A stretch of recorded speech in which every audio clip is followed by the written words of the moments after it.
Remove the lang kung galing ka ng BPO.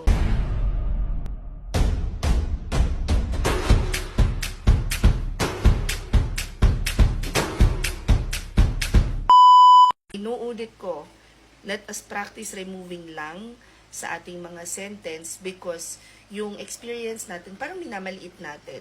So kung wala tayong believe sa experience na meron tayo, sa kakayanan natin, paano pa magtitiwala yung mga clients natin? Sabi niya dito, new follower ko daw siya, welcome to our community. As lang, if paano magkapag-establish ng project, if mag-start pa lang, mag-create ng profile sa Upwork. Tapos yun na nga, BPO lang daw.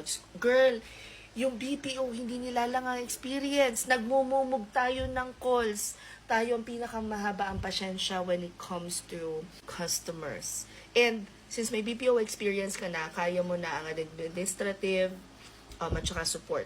And kung nag-upsell ka pa nung time na yon, may potential ka for sales. And those three skill sets are very important when it comes to freelancing. So, simulan natin paano nga ba kapag may BPO experience ka, anong magandang transition. Na-mention ko na meron kang experience sa admin, support, and if may upselling, sales.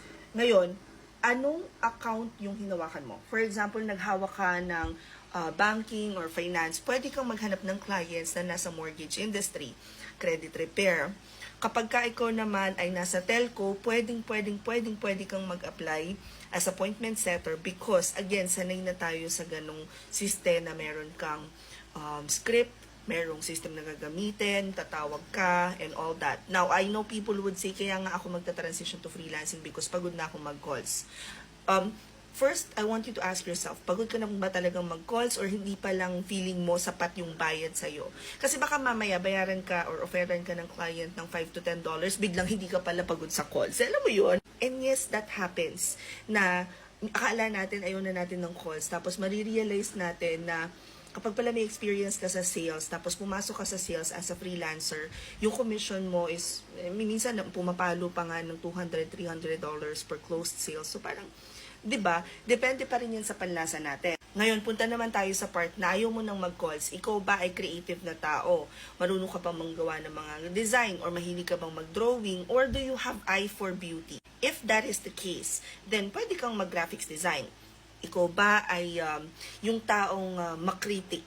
Ikaw ba ay paano ko ba sasabihin 'yon? Yung mga high S, high C personality na sobrang yung tinitingnan mo ang kada proseso para maintindihan mo siya at saka mo i-apply, yung talagang attention mo to details, talagang pumapalo, or mahilig ka lang talaga sa technology. If this is you, then perhaps baka gusto mo pumasok as Salesforce admin or app tester. Napakarami kasing positions na pwede mong gawin as a freelancer. Ngayon, paano nga bang magsimula? Maganda yan. Dumiretso ka na kagad sa pagka-create ng profile sa Upwork. Kasi pagdating mo sa Upwork, makikita mo na kagad doon ano yung mga hinahire nila, pwede mong pag-aralan yung mga hindi ka pa familiar, and then pwede mo rin siyang i-filter based on your experience. Hindi ka mag-e-establish ng project eh.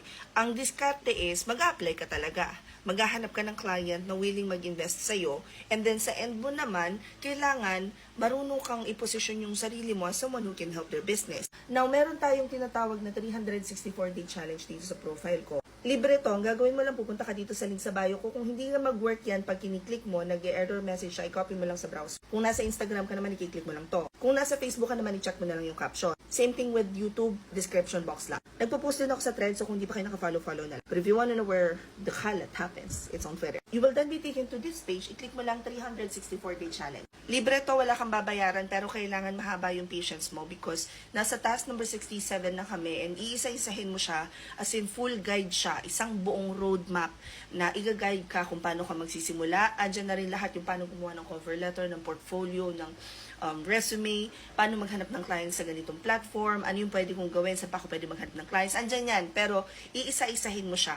I highly recommend you start with task number 1 because parang ginawa ko dito, ang pinakang buod is you start practicing paano nga ba maging freelancer. The goal is at the end of the 364-day challenge, which is at the end of the year, meron ka ng client. Or kung hindi man, at the very least, nandun ka na sa tamang path ng pagsisimula ng freelancing journey mo. Hope this helps. Comment any questions you guys have about working from home. Follow for more work from home. Chismis, bye!